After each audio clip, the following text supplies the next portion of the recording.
দীঘায় বদলে যাচ্ছে অনেক নিয়ম। জেনে নিন কী সব নিয়ম বদলে যাচ্ছে। দীঘায় এবার পর্যটকদের জন্য অতিথি পোর্টালের পাশাপাশি চালু হচ্ছে স্বাগত পোর্টাল। বাঙালির প্রিয় পর্যটন কেন্দ্রকে আরও সুন্দর ও অপরাধমুক্ত করে তোলার প্রয়াসে প্রশাসনের তরফ থেকে এই উদ্যোগ নেওয়া হয়েছে। পূর্ব মেদিনীপুর জেলার জনপ্রিয় পর্যটন নগরী সমুদ্র সৈকত দীঘা শুধু জেলার নয়, রাজ্যের অন্যতম জনপ্রিয় পর্যটন কেন্দ্র দীঘা। প্রতি সময়ই দীঘায় পর্যটকের ভিড় বাড়ছে।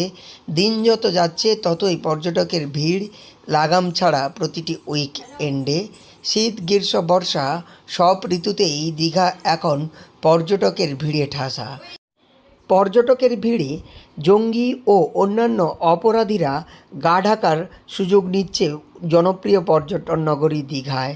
সম্প্রতি অতীতে বেশ কয়েকবার দীঘার হোটেল থেকে জঙ্গিসহ বিভিন্ন অপরাধমূলক কাজকর্মে জড়িত থাকা ব্যক্তিদের দীঘার হোটেল থেকে গ্রেপ্তার করেছে পুলিশ।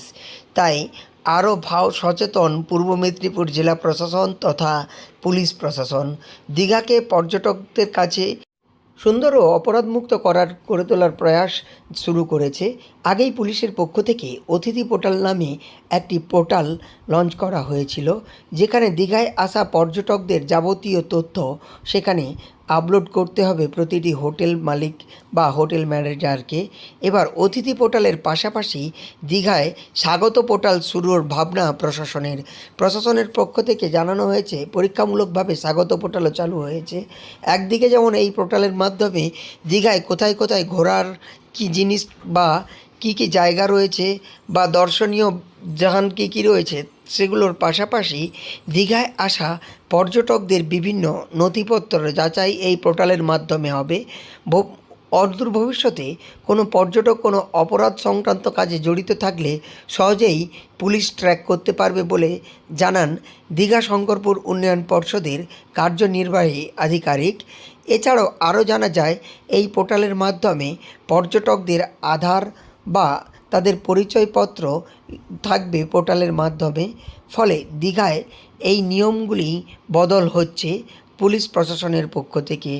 কারণ দিন দিন দীঘায় পর্যটক বাড়ছে, তাই দীঘাকে অপরাধ মুক্ত রাখার প্রয়াস পূর্ব মেদিনীপুর জেলা প্রশাসন তথা পুলিশ প্রশাসনের। বর্তমান সময়ে একাধিক কর্মযজ্ঞের কারণে দীঘা হয়ে উঠেছে আন্তর্জাতিক মানের পর্যটন কেন্দ্র। তাই পর্যটকদের দীঘায় এলে নিরাপত্তার পাশাপাশি অপরাধ থেকে দীঘাকে মুক্ত রাখতে পুলিশ প্রশাসনের এই ভাবনা। পূর্ব মেদিনীপুর জেলার দীঘা থেকে সৈকত সিংয়ের রিপোর্ট, লোকাল 18 বাংলা।